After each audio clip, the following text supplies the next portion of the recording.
Hello students, welcome to English sessions with SK. मैं कपड़े हाथ से धोती हूँ, मैं कपड़ों को साबुन से रगड़ती हूँ। सो इंग्लिश सीखने का सबसे इम्पॉर्टेंट पार्ट है डेली लाइफ सेंटेंसेस। वॉशिंग या कपड़े धोना हमारी डेली लाइफ का पार्ट है और इसीलिए आज हम सीखेंगे वॉशिंग से रिलेटेड इंग्लिश सेंटेंसेस। इन सेंटेंसेस को सीखने के बाद बिगिनर्स भी आसानी से प्रैक्टिस कर पाओगे और ऑटोमेटिकली आपकी फ्लुएंसी इम्प्रूव हो जाएगी। तो चलिए शुरू करते हैं आज का लेसन। हमारा फर्स्ट सेंटेंस है, मैं कपड़े हाथ से धोती हूँ।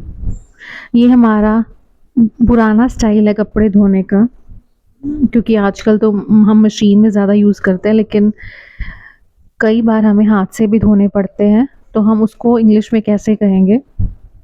कपड़े मतलब द क्लोथ्स। अब इसके आगे हमने डिटर्मिनर लगाया है क्लोथ्स के आगे, क्योंकि इंग्लिश में डिटर्मिनर लगाना ज़रूरी है। और धोती हूँ मतलब wash. I wash the clothes. हम हाथ से धोती हूँ तो हम बोलेंगे by hand. I wash the clothes by hand, क्योंकि ये एक तरीका है हमारा कपड़े धोने का। नेक्स्ट सेंटेंस है हमारा, मैं कपड़ों को 10 मिनट के लिए पानी में भिगो देती हूँ। अब जैसे ज़्यादा हेवीली सॉइल क्लोथ्स होते हैं तो हम उसको सोक कर देते हैं। सो भिगोने की इंग्लिश हो गई सोक। कपड़ों को द क्लोथ्स, बिकॉज वो डेफिनेट है, क्लोथ्स हम अपने धो रहे हैं, सो हम आगे लगाएंगे the clothes. I soak the clothes. किस में सोक करते हैं? In water. कितने समय के लिए? 10 मिनट के लिए।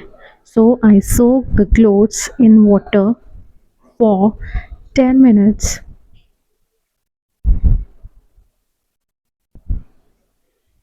I soak the clothes in water for 10 minutes. Next sentence, हम बोल सकते हैं मैं कपड़ों को साबुन से रगड़ती हूँ।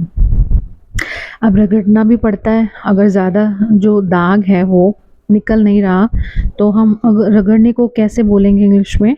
स्क्रब। मैं मतलब आई स्क्रब द क्लोथ्स। किसके साथ? साबुन के साथ। So I scrub the clothes with soap. जैसे बाई हैंड, तो हैंड की एक प्रक्रिया है, तरीका है इसको हाथ से करने का, हाथ से धोने का।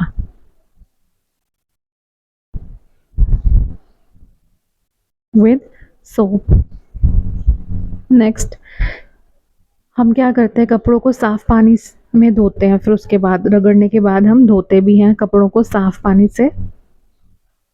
सो इसको हम कैसे बोलेंगे? मैं कपड़ों को, यानी कि साफ पानी से धोना, खंगालना, उसको हम बोलते हैं इंग्लिश में rinse. I rinse the clothes in clean water. I rinse the clothes in clean water. कपड़ों में से अगर हमने पानी निचोड़ना हो धोने के बाद, निचोड़ने को हम बोलते हैं स्क्वीज आउट, या रिंग भी बोलते हैं, WRING, रिंग। हम इसमें फ्रेजल वर्ब यूज़ करेंगे ताकि वो हमारी फ्लुएंसी में ज़्यादा अच्छा लगता है, बोलने में नेचुरल लगता है। So I squeeze out the water from the clothes. आप रिंग भी बोल सकते हो, I squeeze out the water from the clothes. अब कपड़े जो है हमारे वो निचोड़ हो चुके हैं। सो मैं साबुन से दाग को धो देती हूँ। अब कोई भी जैसे दाग है, स्टेन है, उसको अगर आपने साबुन से धोना है तो आप आई क्या बोलोगे? धोने को wash out. I wash out the stains with soap. जैसे हमने पहले बोला था स्क्रब, अब आपको वॉश आउट भी बोलना है अगर आप धो रहे हो, सिंपली धो रहे हो दाग को। नेक्स्ट है मैं कपड़े मशीन में डालता हूँ। अब इसमें ये है कि आप अगर मशीन से कपड़े धो रहे हो तो आप मशीन में डालने को बोलोगे लोड अप।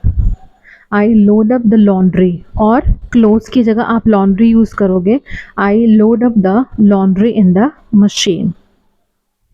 नेक्स्ट, उसके बाद लोडिंग के बाद आप उसको स्विच ऑन करोगे तो मैं वॉशिंग मशीन चालू करता हूँ। सो चालू करना मतलब turn on, I turn on the washing machine,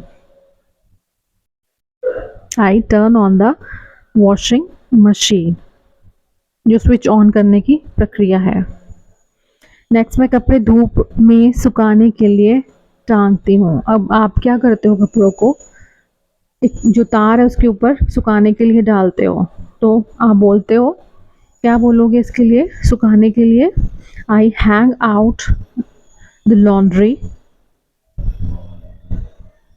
टांगने को कहते हैं hang out. I hang out the laundry in the sun. धूप में मतलब in the sun.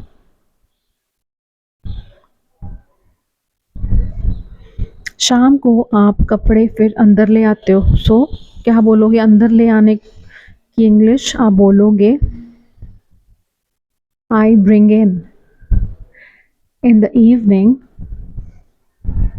I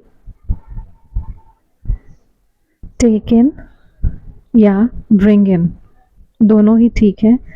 I take in और I bring in the laundry. शाम को मतलब in the evening. I take in English के लिए मोस्ट यूजफुल वॉशिंग से रिलेटेड सेंटेंसेस जो आप रोज यूज कर सकते हैं। अब इन्हें प्रैक्टिस करते रहिए और अपने इंग्लिश को इम्प्रूव करते रहिए। वीडियो को लाइक, शेयर और सब्सक्राइब ज़रूर करिए। मिलते हैं नेक्स्ट वीडियो में, तब तक थैंक्स फॉर वॉचिंग।